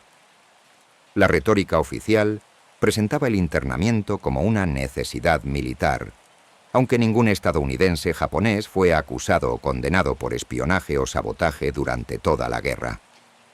Décadas después, el gobierno estadounidense reconocería oficialmente que el internamiento fue motivado por prejuicio racial, histeria de guerra y falla de liderazgo político. ¿Qué estaba sucediendo mientras tanto en el Pacífico? La ofensiva japonesa continuaba arrollando todo a su paso. En Malaya las fuerzas británicas intentaban desesperadamente detener el avance japonés hacia Singapur. Los defensores habían construido fortificaciones masivas en el lado sur de Singapur, apuntando hacia el mar, anticipando que cualquier ataque vendría por agua. Pero los japoneses avanzaron por tierra a través de la península malaya, atacando Singapur desde el norte, donde las defensas eran mínimas. El 15 de febrero de 1942, apenas 10 semanas después de Pearl Harbor, Singapur cayó. Churchill lo llamó el peor desastre militar en la historia británica. Más de 80.000 soldados británicos, australianos e indios fueron capturados, la mayor rendición en la historia del ejército británico. La fortaleza inexpugnable de Singapur resultó ser cualquier cosa menos eso. Su caída envió ondas de shock a través del Imperio británico y elevó el prestigio japonés en toda Asia. En las Indias Orientales holandesas, ricas en petróleo, las fuerzas japonesas invadieron isla tras isla. Los defensores holandeses, debilitados por años de guerra en Europa, apenas pudieron ofrecer resistencia. Para marzo de 1942, Japón controlaba Java, Sumatra, Borneo y prácticamente todo el archipiélago indonesio. Los campos petroleros que Japón había codiciado durante tanto tiempo, finalmente estaban en sus manos. En Birmania, las tropas japonesas empujaron a las fuerzas británicas y chinas hacia el norte, capturando Rangún y cortando la ruta de Birmania, la principal línea de suministro terrestre a China. El gobierno nacionalista chino de Chiang Kai-shek, que había estado luchando contra Japón desde 1937, ahora se encontraba completamente aislado, excepto por un peligroso puente aéreo sobre el Himalaya, conocido como el Jorobado. ¿Cuál era el saldo de esta ofensiva relámpago japonesa? En 6 meses, Japón había conquistado un imperio que se extendía desde las islas Aleutianas en el norte hasta Nueva Guinea en el sur, y desde Birmania en el oeste hasta las islas Wake en el este. Controlaba aproximadamente 7.7 millones de kilómetros cuadrados de territorio y más de 450 millones de personas. Había capturado los recursos que necesitaba desesperadamente: petróleo de las Indias Orientales, caucho de Malaya, arroz de Birmania, minerales de diversas fuentes. Desde la perspectiva de primavera de 1942, parecía que las advertencias del almirante Yamamoto sobre despertar a un gigante dormido mismo sistemático. Los japoneses veían a los occidentales, especialmente a los estadounidenses y británicos, como inferiores racialmente, y a los asiáticos que luchaban por las potencias coloniales como traidores a su raza. Este racismo operaba en ambos lados. La propaganda estadounidense retrataba a los japoneses de maneras deshumanizantes que nunca se utilizaron contra los alemanes o italianos. Los carteles mostraban a soldados japoneses como simios o insectos. Las películas los retrataban como fanáticos irracionales que sonreían mientras mataban.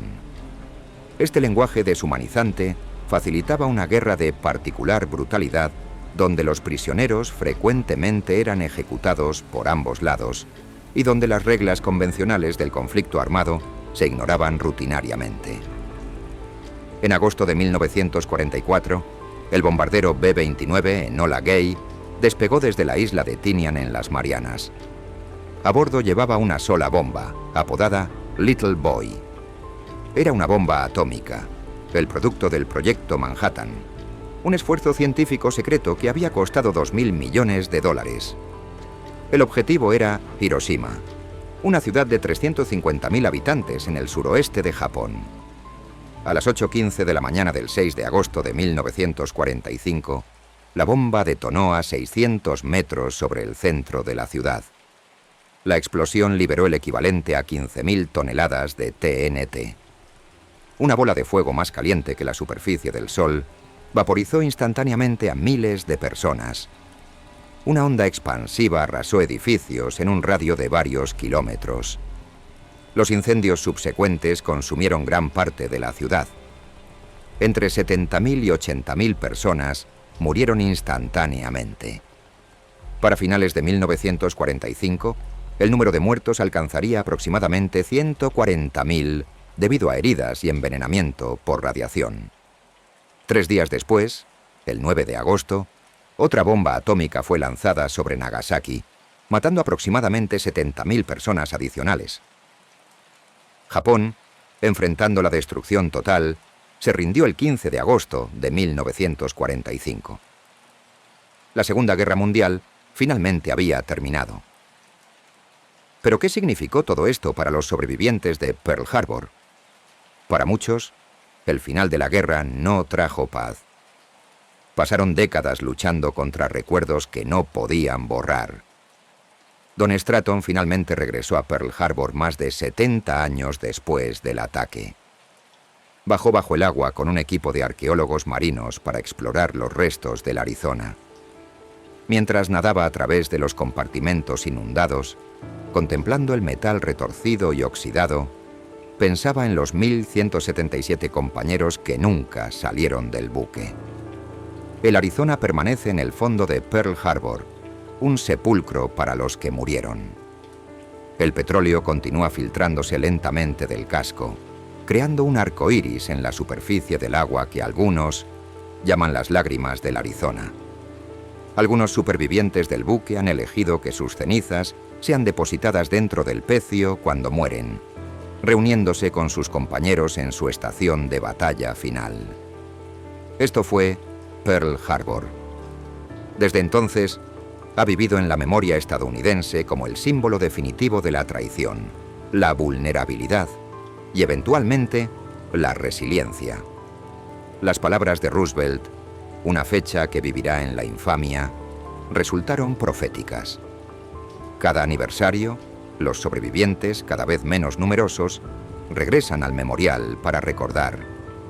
Tocan los nombres grabados en mármol. Arrojan flores al agua. Saludan a compañeros caídos hace más de 80 años. El ataque mató a 2.403 estadounidenses ese domingo de diciembre.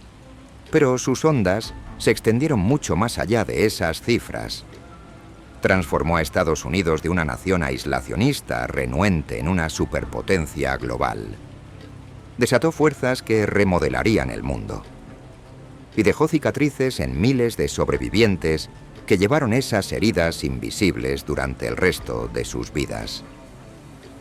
El legado psicológico de aquel día infame persistió durante décadas en formas que pocos anticipaban. Cuando los supervivientes regresaron a sus hogares después de la guerra, muchos descubrieron que aunque sus cuerpos habían sanado, sus mentes permanecían atrapadas en aquel domingo de diciembre. Pero ¿qué significa realmente sobrevivir a un evento como Pearl Harbor? ¿Es suficiente simplemente seguir respirando cuando tantos otros no lo lograron? Las respuestas a estas preguntas tardarían lentamente aquellas horas terribles. ¿Cuántos otros sobrevivientes llevaban cicatrices invisibles similares? Durante décadas, nadie realizó estudios sistemáticos sobre el impacto psicológico de Pearl Harbor en sus sobrevivientes. Pero en 1991, 50 años después del ataque, el Centro Nacional para el Trastorno de Estrés Postraumático finalmente investigó. Los resultados fueron devastadores y revelaron una verdad incómoda sobre el costo real de la guerra. Del grupo de veteranos de Pearl Harbor estudiados, el 65% todavía experimentaba síntomas de imágenes de guerra recurrentes. Medio siglo había pasado, y aún así las explosiones, los gritos, el fuego, seguían reproduciéndose en sus mentes como una película que nunca dejaba de proyectarse.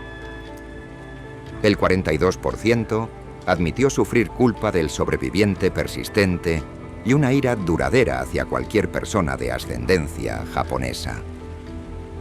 25% experimentaba respuestas adversas cuando ciertos sonidos, como el rugido de un motor de avión, los alcanzaba sin advertencia.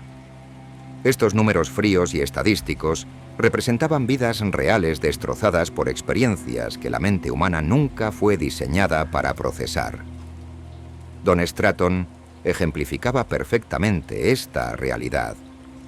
Cuando la bomba penetró la cubierta del Arizona y detonó el polvorín, Stratton se encontraba en una posición expuesta. La explosión lo envolvió en llamas. El fuego le arrancó la piel de los brazos, que colgaba como calcetines mojados. Las quemaduras de tercer grado cubrían la mayor parte de su cuerpo.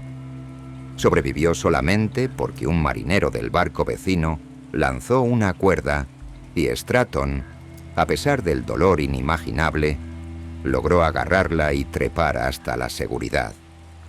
Pero ¿cómo vive alguien después de experimentar algo así? Stratton pasó meses en hospitales, soportando operaciones dolorosas e injertos de piel. Su recuperación física fue larga y tortuosa. Su recuperación psicológica nunca se completó realmente. Durante el resto de su vida, pesadillas recurrentes lo atormentaban. Cada noche revivía el momento de la explosión. Veía la bola de fuego ascendiendo hacia el cielo, sentía el calor abrasador, escuchaba los gritos de más de 1000 compañeros muriendo a su alrededor. La pregunta que lo perseguía, la pregunta que atormentaba a tantos sobrevivientes, era simple pero imposible de responder. ¿Por qué yo? ¿Por qué sobreviví cuando tantos otros murieron? No existía una respuesta lógica. La supervivencia en Pearl Harbor frecuentemente fue una cuestión de pura casualidad, de estar en el lugar correcto en el momento correcto, o en el lugar equivocado en el momento equivocado. Un paso a la izquierda en lugar de a la derecha. Subir una escalera en lugar de quedarse abajo. Decisiones triviales que en circunstancias normales no significan nada, pero que ese día determinaron quién vivía y quién moría. Glenn Lane experimentó esta arbitrariedad del destino de manera particularmente aguda. Lane era operador de radio de tercera clase.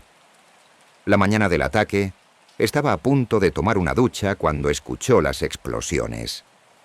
Corrió para advertir a sus amigos, pero inicialmente se burlaron de él, creyendo que estaba jugando una de sus bromas habituales. Cuando finalmente comprendieron que el ataque era real, Lane recibió la orden de reportarse a la cubierta del buque. Mientras subía por una escalera, un teniente de Marines intentó detenerlo. Lane lo empujó bruscamente y continuó subiendo. Los que quedaron abajo murieron en el ataque. ¿Por qué Lane sobrevivió mientras otros perecieron? ¿Por qué decidió empujar al oficial en lugar de obedecer? ¿Por qué estaba en esa escalera en ese momento preciso? Lane nunca encontró respuestas satisfactorias a estas preguntas. Como tantos otros sobrevivientes, llevó esta carga de culpa durante el resto de su vida. Su hija recordaba que cuando la gente lo llamaba héroe, él siempre respondía lo mismo. No, los héroes todavía están abajo en el barco. James Downing, artillero de primera clase asignado al West Virginia, describió sus emociones inmediatas durante el ataque con notable claridad. La primera fue sorpresa, la segunda fue miedo. Cuando vio tantos buques hundidos en el puerto, se preguntó qué más les harían los japoneses. Pero después del miedo vino algo más profundo y más duradero, una comprensión visceral de la mortalidad que transformó fundamentalmente cómo veía el mundo. Estos marineros, muchos apenas veinteañeros, habían creído ser invencibles. Habían pasado la noche anterior bailando en clubes de Honolulu, bebiendo con amigos, planeando el futuro. Ahora muchos de esos amigos yacían muertos en el fondo del puerto. La ilusión de invulnerabilidad juvenil se había destrozado en cuestión de minutos. El mundo ya no parecía un lugar seguro. La muerte ya no era una abstracción distante, sino una realidad inmediata y aterradora. El padre de un futuro arqueólogo marino capturó esta transformación en memorias escritas mientras el sabor y el olor de la batalla aún permanecían frescos en su mente. Pensé que debía haber muerto. He ido directamente al infierno. Describió cómo el humo aceitoso y espeso le ennegrecía el rostro mientras los vientos de la isla lo empujaban. Cuando el ataque comenzó, su primer pensamiento fue: así que esto es. A través de su mente corrieron instantáneamente los noticieros que había visto. Las historias sobre la guerra relámpago en Europa, artículos sobre Londres bombardeado, lecturas que habían tenido lugar mientras estaba cómodamente acostado en su propia cama segura. Esta yuxtaposición entre la comodidad de la vida civil y la brutalidad repentina de la guerra creó una ruptura psicológica que muchos supervivientes nunca lograron sanar completamente. Habían despertado esa mañana en el paraíso tropical de Hawái. Horas después, arrastraban cuerpos mutilados del agua, combatían incendios incontrolables, contemplaban los restos de buques que consideraban indestructibles. ¿Cómo procesa el cerebro humano una transformación tan violenta y repentina de la realidad? La respuesta es que frecuentemente no lo procesa. En lugar de integrar la experiencia traumática, el cerebro la aísla, creando una especie de compartimento psicológico donde el trauma permanece congelado en el tiempo, tan vívido y aterrador décadas después como lo fue en el momento original. Este fenómeno, ahora conocido como trastorno de estrés postraumático, no se comprendía en 1941. Los veteranos que sufrían estos síntomas frecuentemente eran considerados débiles o defectuosos. Se les decía que simplemente necesitaban ser más fuertes, más duros, más masculinos. Pero el TEPT no respeta nociones tradicionales sobre fortaleza o debilidad. Es una respuesta neurobiológica a una experiencia que sobrepasa la capacidad de procesamiento normal del cerebro. Los sobrevivientes de Pearl Harbor no eran débiles. Habían demostrado extraordinaria valentía bajo fuego. Pero valentía no protege contra trauma psicológico. De hecho, aquellos que mostraron la mayor valentía, que corrieron hacia el peligro para rescatar compañeros, que permanecieron en sus puestos mientras los buques se hundían, frecuentemente sufrieron el trauma más severo. ¿Pero qué significaba este trauma para las familias de los sobrevivientes? Las esposas, hijos y nietos de los veteranos de Pearl Harbor frecuentemente crecieron en hogares dominados por un trauma que nunca se discutía abiertamente, pero que permeaba cada aspecto de la vida familiar. Padres que no podían tolerar fuegos artificiales el 4 de julio. Abuelos que saltaban ante ruidos fuertes. Esposos que se despertaban gritando en medio de la noche, atrapados en pesadillas de buques en llamas. Los niños en estas familias aprendían a caminar de puntillas alrededor del trauma de sus padres, desarrollando una sensibilidad aguda a los estados emocionales paternos, siempre vigilantes por señales de que el pasado estaba resurgiendo. Era una forma de transmisión intergeneracional del trauma. Los nietos de Pearl Harbor llevaban cicatrices psicológicas de un evento que nunca experimentaron personalmente. En 1962, 21 años después del ataque, el gobierno estadounidense finalmente construyó un memorial permanente sobre los restos del USS Arizona. La estructura blanca, diseñada por el arquitecto Alfred Price, se extiende sobre el casco hundido del acorazado, permitiendo a los visitantes contemplar directamente el barco en las aguas turbias debajo. En la pared posterior del memorial, los nombres de los 1.177 marineros e infantes de marina que murieron en el Arizona están inscritos en mármol blanco.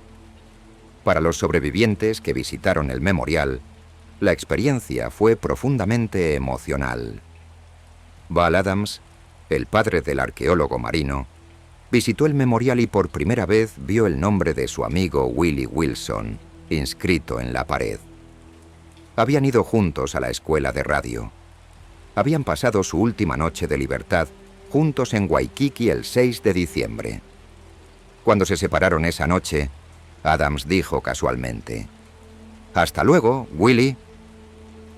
Nunca imaginó que esas serían las últimas palabras que intercambiarían.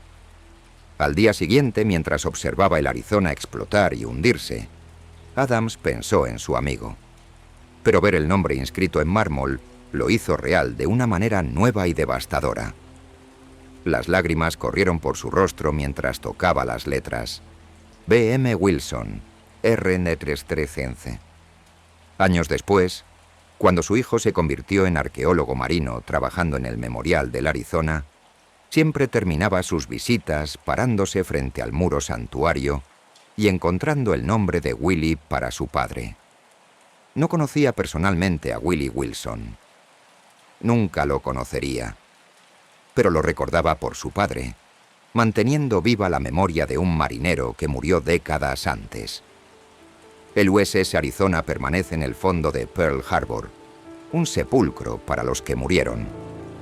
El petróleo continúa filtrándose lentamente del casco, creando un arco iris en la superficie del agua que algunos llaman las lágrimas del Arizona.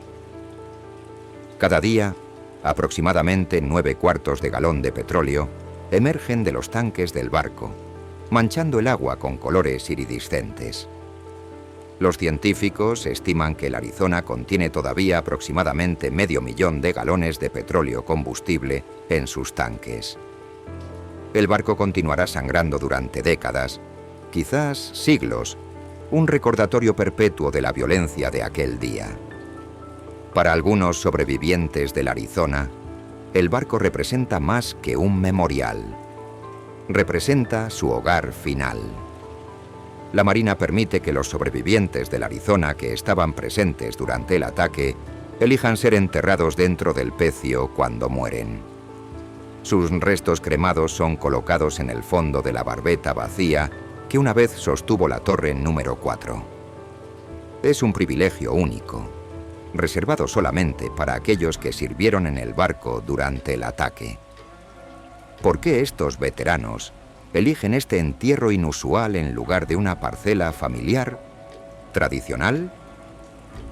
La respuesta habla del vínculo extraordinario que se forma entre soldados que enfrentan combate juntos. Estos marineros no simplemente servían en el mismo barco. Habían pasado juntos por el infierno. Habían visto a sus compañeros morir a su alrededor. Habían sobrevivido cuando tantos otros no lo lograron. Ese vínculo, forjado en fuego y sangre, resultó ser más fuerte que los lazos familiares tradicionales. Cuando un veterano del Arizona elige ser enterrado en el barco, se realiza una ceremonia completa en el memorial. Es un evento privado reservado solamente para la familia, invitados, guardabosques del servicio de parques y sobrevivientes de Pearl Harbor. La Marina o el Cuerpo de Marines proporciona una guardia de honor con rifles y corneta. La familia se reúne en la barandilla del memorial mientras buzos llevan la urna con las cenizas hacia el pecio hundido. El arqueólogo marino que trabajaba en el memorial describió una de estas ceremonias con detalle conmovedor. El 7 de diciembre de 1993, exactamente 52 años después del ataque, llevó el descanso final. La viuda de Nelson llevó la urna hasta el borde del muelle donde el buzo esperaba en el agua. Tuvo que ayudarla mientras se inclinaba para entregarle la vasija funeraria. Ella no quería soltarla. Finalmente, después de rendirse, los buzos nadaron en la superficie del puerto hasta posicionarse sobre el Arizona. Mientras la viuda y la familia observaban, los buzos se deslizaron bajo el agua turbia. Descendieron desde la cubierta principal, nadando hacia el interior de la barbeta de la Torre 4, un cilindro profundo de aproximadamente 70 pies de diámetro. Era como nadar a través de un banco de niebla con solamente 10 a 15 pies de visibilidad. En el fondo, reinaba una quietud de mausoleo, silenciosa excepto por el sonido melódico del respirador mientras inhalaban y exhalaban. El buzo empujó la urna profundamente en el lodo, donde descansaría sin ser perturbada. Luego cada buzo rindió un saludo final con la mano y regresó a la superficie, donde observaron cómo la bandera estadounidense era bajada, doblada y entregada a la señora Nelson. El buzo describió el sentimiento de orgullo y honor que experimentó como imposible de describir fácilmente. En una inmersión posterior dentro del Arizona, el arqueólogo entró en la barbeta 3 y siguió el pasadizo que conectaba las torres 3 y 4.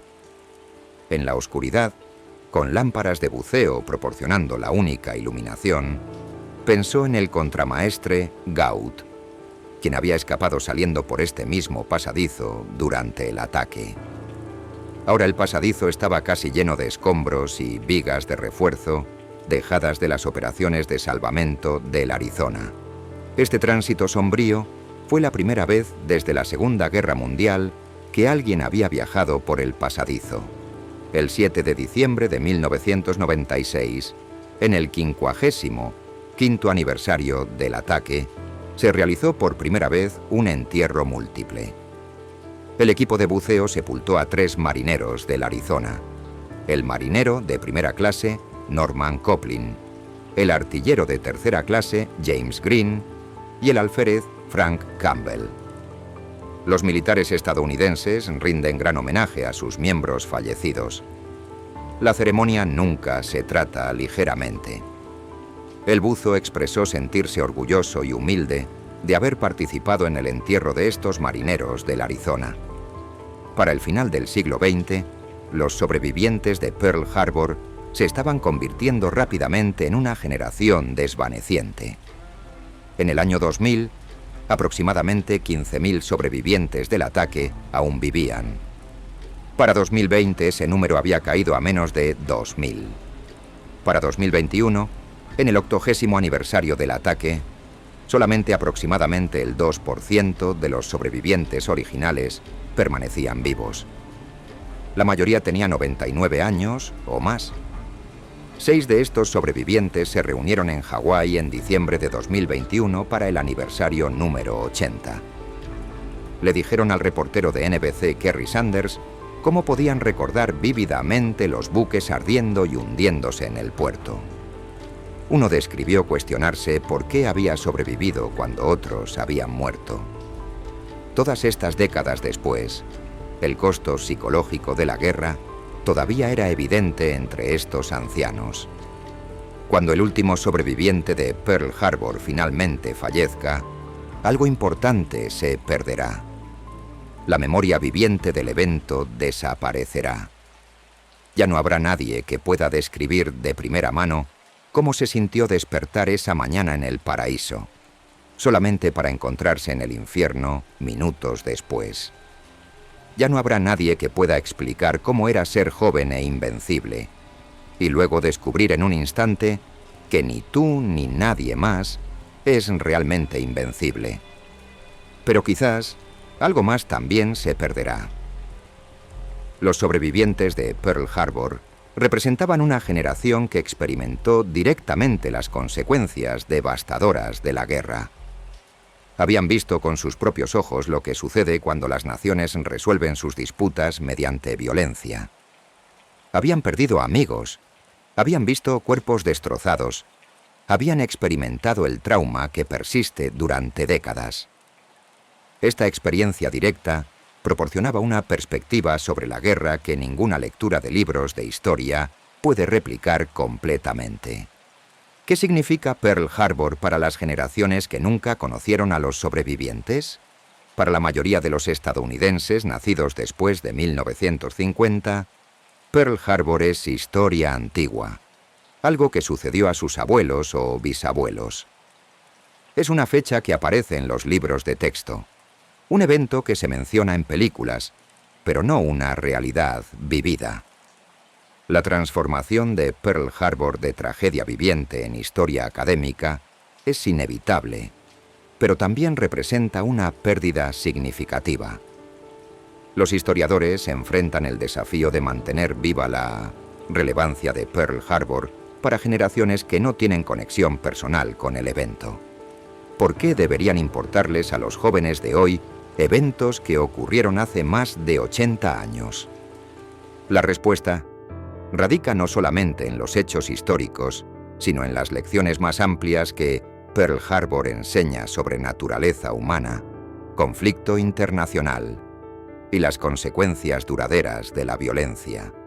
Pearl Harbor demostró cómo las naciones pueden deslizarse hacia la guerra casi inadvertidamente, a través de una serie de decisiones que individualmente parecen razonables, pero que colectivamente conducen al desastre. Japón no despertó un día y decidió aleatoriamente atacar a Estados Unidos. El ataque fue el producto de décadas de tensiones crecientes, intereses en competencia y percepciones erróneas mutuas. Ambos lados contribuyeron a la escalada. Ambos lados cometieron errores y, al final, millones murieron en una guerra que quizás podría haberse evitado con mejor diplomacia y mayor comprensión mutua. Esta lección permanece devastadoramente relevante en el siglo XXI. Las tensiones entre grandes potencias persisten. Los malentendidos culturales continúan alimentando conflictos. La tentación de resolver disputas mediante la fuerza en lugar de la negociación sigue existiendo. Pearl Harbor sirve como advertencia de hacia dónde pueden conducir estas dinámicas si no se controlan. Además, Pearl Harbor ilustra cómo los eventos históricos moldean el presente de maneras que frecuentemente no apreciamos completamente. La decisión japonesa de atacar Pearl Harbor transformó fundamentalmente el curso del siglo XX. Arrastró a Estados Unidos a la Segunda Guerra Mundial, lo que a su vez estableció a Estados Unidos como superpotencia global. Esta transformación, mientras otros realizaban tareas rutinarias de domingo. No tuvieron oportunidad de prepararse, de despedirse de sus seres queridos, o incluso de comprender completamente lo que estaba sucediendo antes de morir. Estos muertos merecen ser recordados no como estadísticas abstractas, sino como individuos reales con esperanzas, sueños, familias que los amaban y amigos que los extrañaron. Willie Wilson, el amigo de Val Adams, soñaba con regresar a casa después de su servicio. Nunca lo logró. Los 1177 marineros e infantes de marina del Arizona tenían planes para su futuro. Todos esos futuros se evaporaron en minutos.